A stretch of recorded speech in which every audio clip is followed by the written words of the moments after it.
So yeah, I'd like to keep talking about CSC Top 20. I remember years ago, I was talking to the other architect at Salt River Project, and we had some consultants in who'd been in the nuclear industry talking about how great everything was in the nukes about asset management, and it is. I mean, I'd been there and seen it, and they set the bar in terms of asset management, which I'm really glad, don't want radiological events, right? And our consultants were saying 853, and we're like, CSC Top 20. Well, back then it was the Australian Signals Directorate, but yeah, I love that program. If you haven't looked at that, the way they got to those top 20, it was just the Australian Signals Directorate came in and analyzed actual attacks, ranked the controls that would block those attacks, and put them in order from the best to the down to 20. And it's just a great setup to look at. I'm glad you covered that. That's really good. So Salt River Project, that's a desert storm there. So I got a few pictures in here that you can see about Arizona as well. So we're based out of Tempe, Arizona. That's the Roosevelt Dam right there. Just a little bit about me. The important part here is that I think we learn better together. I love the concept. Criticism encouraged. Anything that we can cover together, I think that's how we're going to improve and move our industry forward. So I really like the format where we can actually get together and start talking about things. The obligatory utility overview slide, a little bit about this. You can read through the details from the slides. I really like the fact that the canals that we use today were started by the Hohokam circa 400 AD. And we're still in the process of running a control system that's been going that long. I mean, you kind of think of it control systems have a long life cycle. This one does. It's been going around for years, the canals that we're still using there. And the picture of a guy dropping out of a helicopter onto a hot 500 kV line. That would be an awesome job, right? For some people. So we've talked a lot about the problem. I'm going to go really fast through the problem and the goals and that sort of stuff. I really want to talk mostly about why I think it's important to share information. I'm the sort of person that, kind of like my kid, I see it in him that, why do I need to do this? Why do I need to go mow the grass? Why do I need to do something? Once I understand the why behind something, I'm much more likely to do it.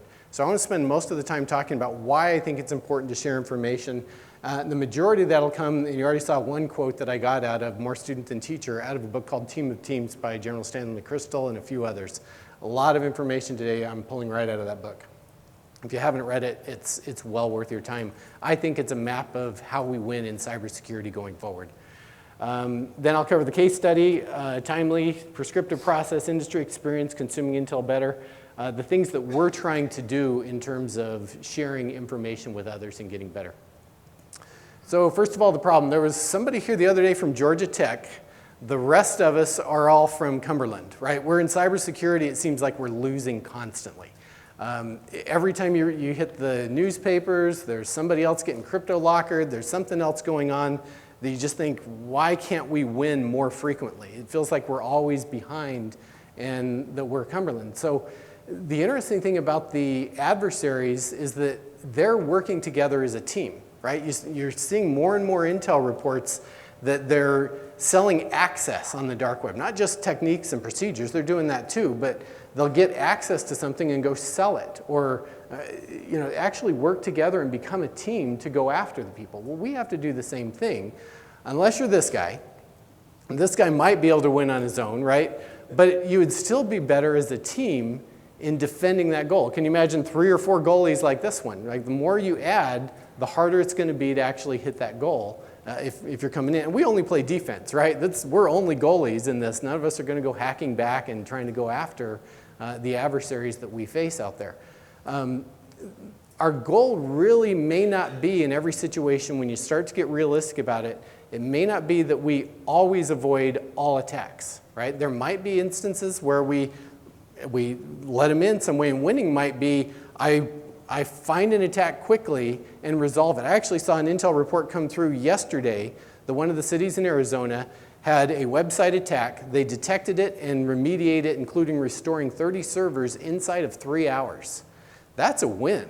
That's a really good response to a very advanced adversary. I think that's a really good thing that's worth applauding that they actually did that. I think that was good. As an industry, a winning attack might mean that we see something and we get infected, but we share it with our partner utilities fast enough that they don't get infected, right? So we spread that as a nation. We might have different goals. We might say, well, maybe we need to limit the surface area or the results of that attack. There's different definitions. It's not always going to be, as we start looking at the environment we're in, it's not always going to be zero. I wish it would be. It's kind of like our safety goals, right? We want it to be zero. We're going to do everything we can to get it there. But realistically, there's going to be times that we've got to work to detain and get better at remediating these things instead of just thinking that we can constantly prevent them. So you start getting into why share. That little picture there is, that's a Sunharrow. If you've never seen them, there are people that run around, and that's actually a control system and operation right there. He's opening a gate for irrigation control, letting water in to feed the desert the water that it needs to actually grow something. So love those pictures that they have, and again, a really old control system, still operating. It's been around for decades. Excuse me. To get through and identify why I think we need to share information better, I'm going back to the Team of Teams book, and this is an example that General McChrystal gave of how he adapted the military to actually go start winning in the war. So on the left side, we've got the Iraqi army, and the right side, you've got Al-Qaeda, right? Two different adversaries that are very different in terms of size and their capabilities. So the Iraqi army, 5th largest in the world. At the time when they started having these conflicts in the Middle East, it was, I mean, was it even an army, right? They didn't know how many people. I found one estimate of about 57,000 worldwide, most of those in various countries, not even in the theater that they were fighting in. Whereas the Iraqi army, millions, right? Some really highly trained people as well. We know the tanks, the planes, the missiles, all the sort of capabilities that they had. But then you start looking at the results of the battles that were actually fought. When things occurred and actually went in, one of the battles was measured in terms of hours, right? That's pretty fast blitzkrieg there. The other measured in terms of days. Can we put an end on the conflict with Al-Qaeda, right? It's still going on in many respects. So there's something different between these two adversaries in terms of how they can attack them. The military obviously was trained up very well to go take on the Iraqi army and win decisively in a very fast way. Al-Qaeda, they weren't really having the capability that they could fight them. So the book goes through and defines what happened and why. And the root cause of when you get down to why he thinks that they were able to take out an Iraqi army so quickly, but not Al-Qaeda, is really the complexity of the environment. So you can throw enough analysts and tanks and bullets and bombs and missiles and all the other things to go take out an Iraqi army. It's a complicated problem, but if you have enough people, you can actually solve that problem, right? You can put enough resources on it to solve it. The Al-Qaeda network fought very differently, right? They were more of a complex enemy. They didn't follow any known rules of war. They didn't follow the standard predictable behavior. When you start getting into the complexity or the difficulty of prediction, a complex network is very, very difficult to predict, right? And that becomes the root cause of why something may have been different in terms of going after and winning this war. So under McChrystal, they started changing how the army operated. Once they realized that the enemy that they were facing was different, they realized we have to change our structure. Now, the most interesting thing to me about it was that they didn't go out and ask for more bullets, more bombs, smarter missiles, smarter technology. They didn't need more blinky lights and flashy tools and things to be able to win this battle. In fact, in one part, he identifies the most effective tool they had was a video conference, like getting people together in a meeting and talking and discussing these things through. He changed the focus of the military. Instead of being a command structure, they moved it to a single unified unit, a team of teams, basically. They got rid of the chain of command. They stopped siloing the information. And that was the second thing he identified. Once they stopped siloing that information, they emphasized sharing. Can you imagine being in a top secret place and taking every phone call about top secret information on speaker so that everybody around can hear? They didn't know who might need to know that information, but they wanted it shared with the other defenders that were out there working, whether it was U.S. forces, coalition forces, anybody. They wanted to share that information broadly. So their mantra was share until it's illegal, right? Let's share. They got rid of this need to know fallacy. And I love that. That's directly out of the book. I've never understood why and how that doesn't exist. And it hurt the first time I heard that, right? We've all lived on this Security 101, need to know as a principle that we have to operate under. He makes the case that need to know applies in a complicated environment where you can actually manage those silos, but it doesn't apply when you move into complexity. When you can't predict, you have no way of knowing what they need to know. Manny hit about an example. You send out those approval requests, right? How many of you have gotten an approval request saying your new employee needs to have access to something? Well, I don't know if they need access, right? We've all gotten them. We don't know because it's a complex environment. So what do we say? Give them the same access as Sue, right? Sue does a similar job, and Sue's access came from, I had this conversation with the Lyft driver on the way over here. He had done identity management, and that was the same problem that he was experiencing right up to the end of his career. Sue had some access, moved to a different department, retained all the access, moved to a third department, retained it all. Then Joe comes in and has all of Sue's access from 3 different jobs ago. It's crazy, but we don't know. We don't know because it's a complex environment, right? In a complicated environment, we can make these rules. So General McChrystal identified that as a fallacy that doesn't apply in that environment. So when you start looking at it, am I going to click? Actually, I'll tell a couple stories here. Make sure I've got time here. Before they started this, when he was just starting out, he showed up in Iraq, and in a closet was bags and sandbags full of computers and papers and something that a team of soldiers had gone out and done a raid the night before. They gathered up all the evidence, they threw it in a closet. So in this closet is all kinds of evidence just growing stale, right? Just not being used for anything. He went around and asked about that, and he gave a story that kind of summarized the results of that level of information sharing, just putting something in a closet and keeping it there.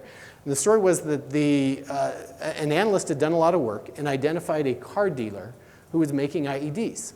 Well, they did all the work, they went out and they tracked the guy, they raided his house, arrested him, took care of him, got all that intel, and then 4 days later they identified somebody else in his network who also needed to be detained. Well, 4 days later, what happened to that guy, right? He figured out that the gig's up and he's gone. So all that evidence, all of it wasted because they didn't share the information fast enough. The soldiers were saying, not my job, I'm not an intel analyst. The intel analysts are saying, soldiers never give us what we need. Nobody's sharing and communicating. Well, fast forward towards the end of the war, after they started, towards the end of active battle, I guess you would say, they started figuring out that the soldiers needed to help out the intel analysts. So after a raid, they would come back and they had a procedure to carefully lay out the network of the house they were in, where they found each of the devices. The intel analysts would soak it up and immediately turn around that information, get it back to people in DC, and the next night they had better targets for the soldiers to actually go out and hit. So by working together, they actually improved the speed of finding and destroying the enemy that they were facing. So how does that apply to IT? Right? How does that apply to OT? How does that apply to any of them? Well, who are we fighting? Do our adversaries, when they're making the internet weapons, do they go out and sign it with little ASCII art with their flag? Do they do that to you? I've never seen it. Right? Do they digitally sign their name and where the things are coming from? That's not our enemy. Our enemy fights like an irregular army. We're in a complex environment. We're not going to win this battle by treating it like a complicated network. I think we're in the same situation that General McChrystal found his military in, which is that it takes a network to defeat a network. We've got to get better at sharing information. We've got to share more. We've got to share better and work together if we're going to win this war. Right? The battle that we're in is something that it takes a team, I think, to win. So we've learned this, and it's crazy that Nathan was here. When I saw him yesterday, and I saw his name previously, I was real excited about it because Nathan and I met back in November, and I had worked at APS for many years. I knew people at Palo Verde Nuclear Generating Station. I worked with them, learned from them. Great environment, great people there, and I thought I had a pretty good network. Well, Nathan starts rattling off probably 5, 6, 7 people, and I was like, nope, don't know that person, don't know them. So it's right down the street from me. Nathan's out of Ohio, and he knows more people in that network than I do. I was embarrassed, right? The nuclear industry has used safety and information sharing to enable that safety as a differentiator.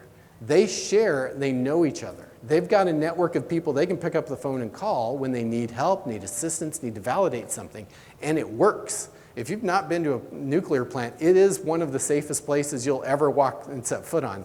I've seen people looking at their phone as they walked and get stopped and given a stop card and have a 15-minute discussion on why that's an unsafe behavior. And they won't let those things go. It's a great environment to be in for safety and for cybersecurity. Transmission reliability is another area where we in the electrical industry have used sharing to actually improve security, or improve reliability in this instance. Years ago, each of the power grids was disconnected. Then they start putting them together and realizing, well, the frequency over there affects the frequency over here. So if I'm going to keep things reliable, I need to pick up the phone and call the people down the street, figure out what's going on, and we can adjust our system to match. Information sharing has made the systems more reliable. But we all have reasons why we don't share, right? We've got the need to know fallacy. We talked about that one at length. Not my job. Same thing that the guys in the military thought. I'm not an intel analyst. Regulatory concerns. We have SIP. If you're not familiar with SIP, I make fun of it. I call it the cult of infrastructure protection sometimes. It is a interesting technology, or interesting regulatory framework. It has a regulation in it about information protection. Well-meaning, very well done, but in some cases it's been taken to say, well, I can't share, or I'm not able to share this because it's confidential. It's an IP address. You know, there are things that we take a little bit too far. We need to get over those and figure out how to share the right information to actually identify the threats and block them. Your lawyers don't want to share sometimes. We've got to work with them and understand. We'll talk about what I think is a duty to share. Nobody wants to be first, right? The prisoner's dilemma. You don't want to be the one that gets made fun of. Well, we solve that in safety too. A lot of people here are familiar with safety. You don't name the people in those environments. There's no reason to name the people. It's the behavior that you're worried about. So you take the names out of those safety reports, and then everybody can learn from it. It's not a personal attack. We've got to get to that level of incidence. If we can anonymize these reports, we can make it better, just like safety has already made it better. And we need to figure out what and how to share that. So now to the case study. Talking about four things that we're doing as part of this. We're automating sharing. We're trying to get really prescriptive. And we've got a couple frameworks I'll show you that we're working on. We're doing industry experience, which is a term I learned from the nukes right off the bat. And we're trying to get better that once that information is shared, how do we use it? How do we actually make it worthwhile to work on?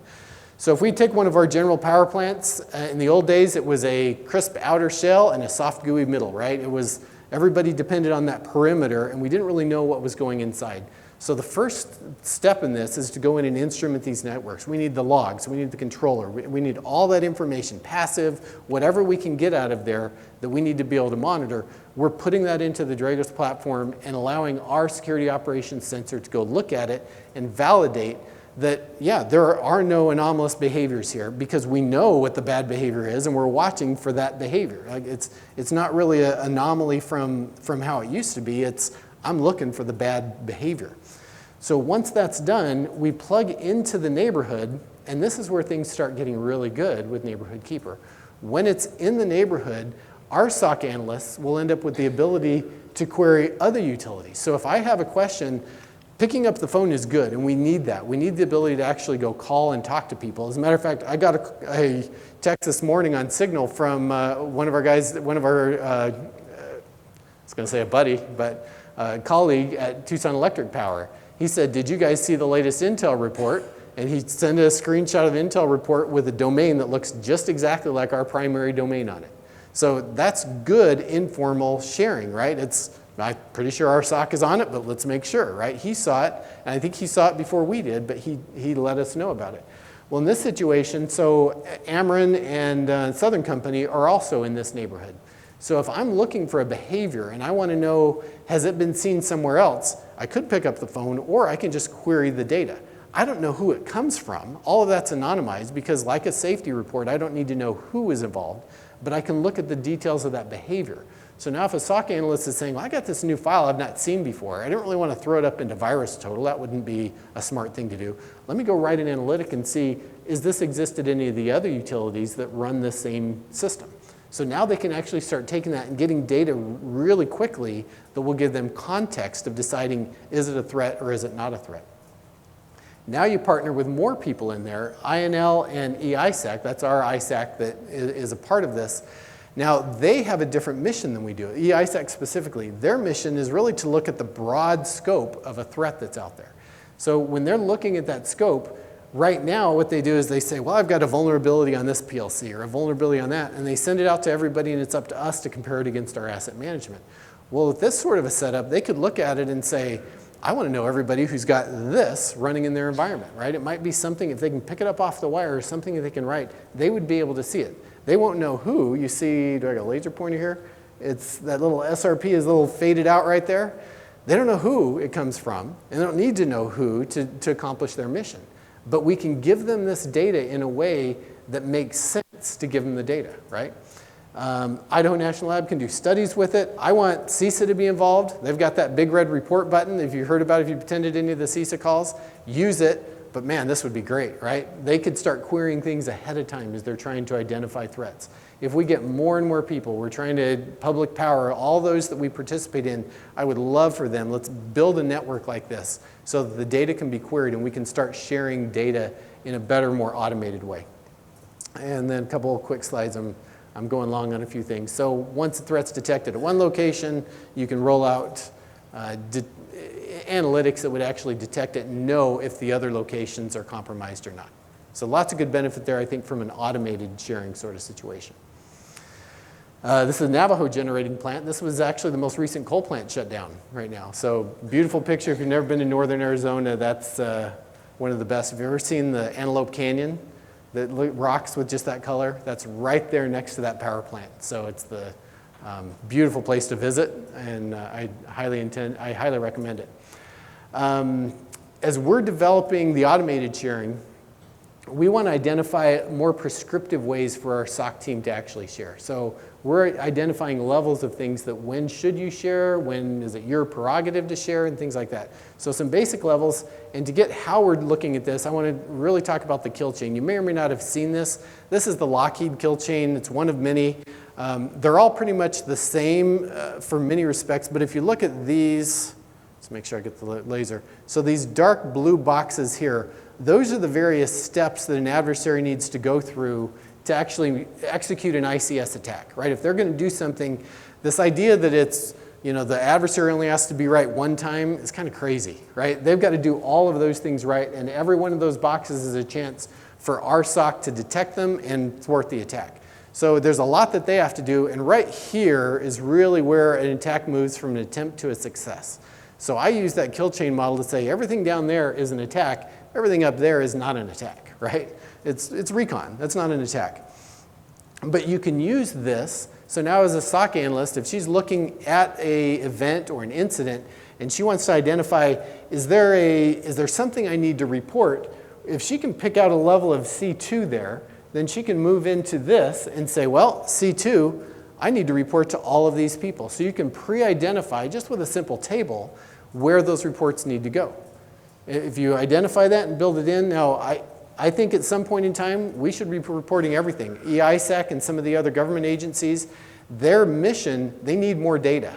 Now, if I get phished up here at the top of this recon or weaponized target, honestly, you probably don't care that I got a phishing email. You're getting them too, right?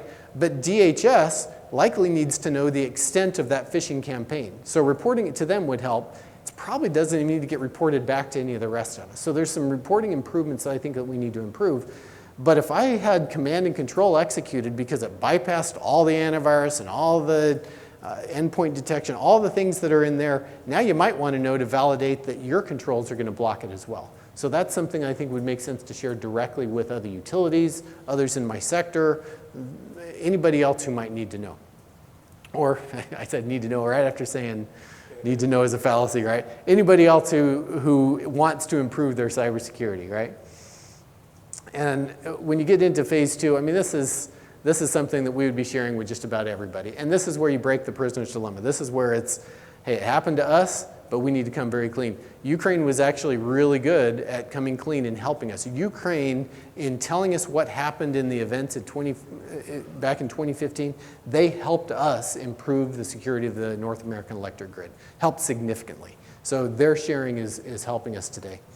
Another option is MITRE ATT&CK framework. If you haven't heard MITRE ATT&CK, it's a really good option that you could look. So if you don't want to go with kill chain, and we're looking at both of them right now to see if we can figure out which is better. The idea behind MITRE ATT&CK is that you would end up with various techniques. So this is Electrum or Sandworm, if you've read the book recently. Sandworm, when they broke into their target, they had to go through multiple stages and events.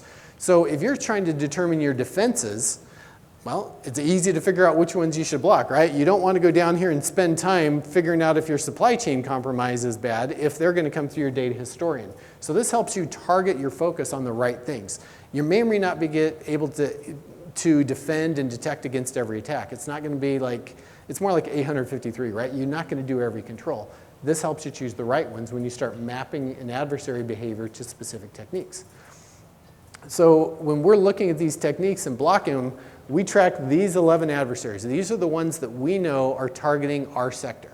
So we look at the specific techniques that they're using, and we prioritize our detections and our reporting now based on these specific adversaries. So for example, recently, Chrysene, their activities, if I say this right, I'm not an Intel analyst, so apologize to all the ones in the room. They're Iran, right? Intel analysts will never say that, but they're aligned with Iranian interests or something like that. So Chrysene came into the news recently because of geopolitical events, right? Well, we were told by DHS that there's an increased likelihood that they might attack us. So where do you think we started? We went through their techniques. We went through and revalidated all our controls that are looking for Chrysene in our corporate network and in our OT networks. So now it becomes a really interesting way to report to say to the board, it's not the we take security very seriously conversation. It's a we know what this threat actor does in other events. We've validated that we can detect those things, and we're watching and putting in preventions here, here, and here where we're weak. So it becomes actually a really nice conversation to have. So this one shows the preventions. If you can prevent this, now you've just made Chrysene, well in this case Electrum's life, really difficult because they have to go change how they attack networks, right? You block every point along the path. So now when you start going by an attack-based framework, your reporting idea may look like this. If I see that historian compromise, I know that's an Electrum. I know they target other entities. I know it's my duty to start reporting that out. So you can start basing it based on the technique if you go to a framework similar to this one. Mine went fast too. All right. So incident reporting, we've got to get better at how we report. There's not as many good frameworks for that one. This is my, every ICS talk has to have Stuxnet in it, right? So this is the Stuxnet reporting example. If you see some technique that would cause centrifuge destruction, you would probably report on that in this framework. I think it works from that sort of standpoint. You may or may not want to report spear phishing attachment, right? It's based on the technique and who's using it. It adds one more level of reporting to help inform who might report. Incomplete example. Here's a fish, I received it, here's a screenshot, right? That's not going to help anybody. If you start looking at CART, this is Sergio from Dragos, put this one out long ago in a blog. You want your reports to be complete, accurate, relevant, and timely. If you focus on giving the right information, it's going to help people respond. It's just like the soldiers, right? They came back and they threw stuff in black plastic bags and stuck it in. That's this one. Right? A screenshot is just throwing something in a bag and saying, you guys figure it out, not my job. When you start taking the time and giving a good report, now you're helping those Intel analysts figure out what the extent of the problem is and who needs to be solved. So the next thing we're doing after getting that is we're working on industry experience. We're putting together, this will be our second one that's coming up 25 March. If you're not familiar with Little Bobby, we got permission to put Little Bobby on our SRP Pirates. So this is our internal awareness campaign. We love this because people no longer just scan the little posters that you put around saying don't click the phishing email. They actually read our comic strips. It's great. So we put our SRP Pirates along with Little Bobby, and we'll get this out to announce it. If you're in one of the electrical industry especially, or any of the critical infrastructures, you are more than welcome to attend. This is we're keeping it just to the people in the industry because we want to encourage that participation and build that network like the nuclear people have built. This is our event to try to build that network in Arizona. And you know what, it worked this morning. I mentioned TEP sending me a text message. We met them and spent a lot of time last year at this event. So it works, get people together. Getting better at consuming intel reports. This is the idea, I spoke about it briefly. So this is Chrysene, and this is our alert on, well, I pointed the wrong one, that's Chrysene there. So these are all the events that we are monitoring for, and this is how we consume intel reports. If we see that there's a new technique that's being used by one of these adversaries, we prioritize it, we put it onto this dashboard so that we can actually start tracking, are we seeing any behavior from our primary adversaries in our network? And so now it gives us a little bit of, a lot of side benefits, I should say. So this is Electrum or Sandworm. When the executives see this, now it actually builds some attention, right? This is, I know what Electrum does. Let me state it a different way. Their real question in the end is the same question that Senator Markey sent us a letter of several years ago. I think he sent out 2 of these letters. He sent a letter to all the executives of utilities across the nation and basically said, is Russia in your network, right?